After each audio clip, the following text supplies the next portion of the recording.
aqui com mais um grande desafio sobre relacionamento humano. Eu quero trazer para você hoje um dos grandes pilares dos relacionamentos humanos, porque, como você sabe, os relacionamentos humanos nos constituem e a vida humana é forjada e formada por estes relacionamentos.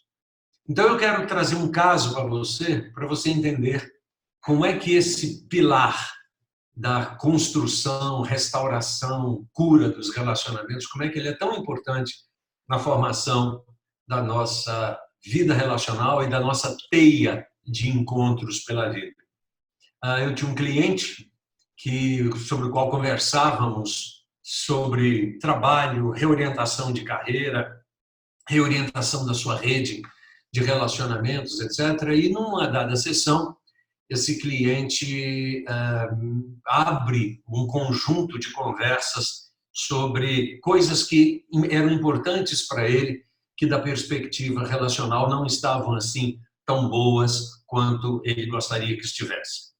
E esse caso que ele me traz é o caso do relacionamento dele com uma filha, que em determinado momento eles tiveram uma discussão um pouco mais acirrada, uma rusga bastante intensa, e isso fez com que eles rompessem as relações. Ela mudou-se para uma outra cidade, onde cursava a universidade, e ele fica aqui, e a relação entre eles deteriorou-se a tal ponto de que eles pararam de se conversar, pararam de trocar ideias, e aquilo lhe fazia muito mal, e todas as vezes que ele se referia a esse assunto lhe trazia uma dose de tristeza muito profunda. E nós estávamos conversando ali sobre isso, e aí eu perguntei para ele o seguinte, eu falei, olha, por que você não liga para ela? Ele diz, Albert, eu não posso fazer isso, porque se eu fizer isso, ela vai vir de lá com milhões de pedras, 1 milhão de justificativas, eu tenho medo de fazer essa ligação e a coisa desandar como desandou da primeira vez e das outras vezes que conversamos, etc. Eu tenho medo disso, portanto. E aí a minha conversa com ele foi exatamente nesse sentido de desafiá-lo a tomar a iniciativa. Porque aqui nós temos um ponto muito interessante. Muitas vezes nós deixamos de ter uma qualidade de vida significativa não por causa do fato em si que levou a uma tragédia, a um conflito ou alguma coisa dessa natureza, mas muito mais por aquilo que eu penso acerca do que aconteceu. Então, quando a gente trata de relacionamento no seu aspecto restaurador, curativo, a primeira atitude que nós temos que tomar é a atitude da autorrestauração, no sentido de perceber o seguinte, eu vou restaurar-me comigo mesmo, né? A partir do fato, a partir do elemento, o quanto que eu sou capaz de atuar a partir desse elemento. Então, minha conversa com ele foi sempre nesse sentido, de dizer o seguinte, o que é que te impede de fazer o que você gostaria de fazer?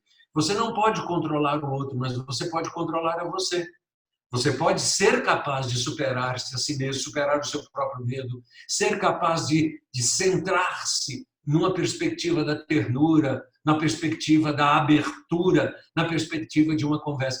E aí ele pega o telefone e a gente, nesse processo de desafio, ele é instigado a ligar para ela.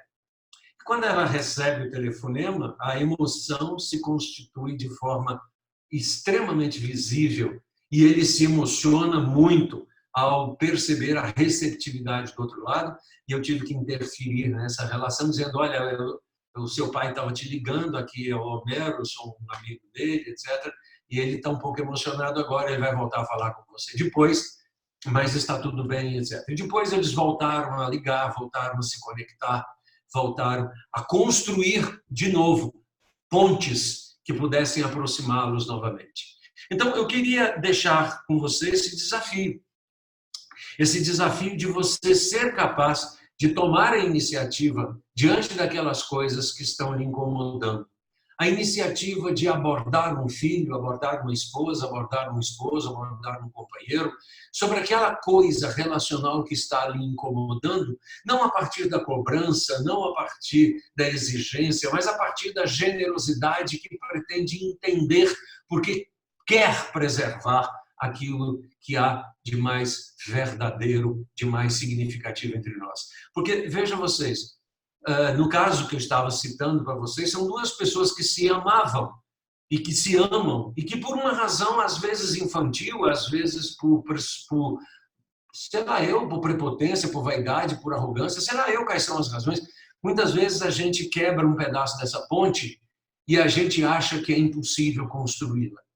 E na hora que eu tomo aquela atitude de baixar as armas, abaixar os escudos, me expor diante de relações afetivas, é muito provável que a gente consiga estabelecer novos patamares e reconectar-nos com aquilo que a gente ama, com aquilo que a gente gosta. Por isso eu queria te desafiar a essa reflexão. Tome a iniciativa, dá o primeiro passo, ande a próxima milha, faça com que as suas relações possam ser restauradas na perspectiva da qualidade que você deseja para os seus afetos. Espero que essa pequena reflexão lhe tenha sido útil, como ela tem sido útil para mim e extremamente desafiadora, porque, semelhantemente a você, eu preciso escutar as palavras que eu mesmo digo. Um beijo, até a próxima.